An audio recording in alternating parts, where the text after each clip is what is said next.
വെളിപാട് പുസ്തകം ഭീകരതയുടെ പുസ്തകമല്ല. It's a great love story. അതാണ് മറഞ്ഞിരിക്കുന്നത്, അതാണ് വെളിപ്പെടേണ്ടത്. It's the greatest love story. നമ്മുടെ ജീവിതത്തോട് ഏറ്റവും കൂടുതൽ പ്രസക്തിയുള്ളത് ഈ പുസ്തകത്തിലാണ്, മറ്റേ 65 പുസ്തകങ്ങളെക്കാൾ. Because it deals with the present times and also the future times, even the past times. 7 blessings in the book of Revelation. ഈ പുസ്തകത്തിൽ 7 ആവർത്തനങ്ങൾ ഒത്തിരി കാണും.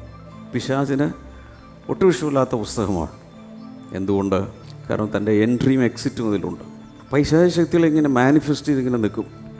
ആ സമയത്ത് ഞാൻ ഈ വെളിപ്പാട് പുസ്തകം 20ാമത്തെ അധ്യായത്തിലെ ചില വാക്യങ്ങളൊക്കെ എടുത്ത് വായിക്കുമ്പോൾ പിന്നെ ആ കാണിച്ചു കൂട്ടുന്ന കോപ്രായങ്ങൾ ഭയങ്കര മാനിഫെസ്റ്റേഷൻസാണ് ആ സമയത്ത് വരുന്നത്. അതിലേക്ക് മനസ്സിലായി പിശാചിന് ഈ വചനങ്ങൾ ഇഷ്ടമല്ല.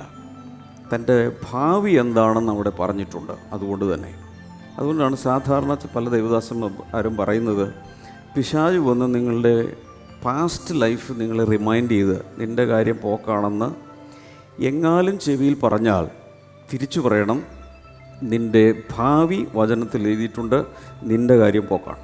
അതോടെ ആ പ്രശ്നത്തിന് പരിഹാരമായി.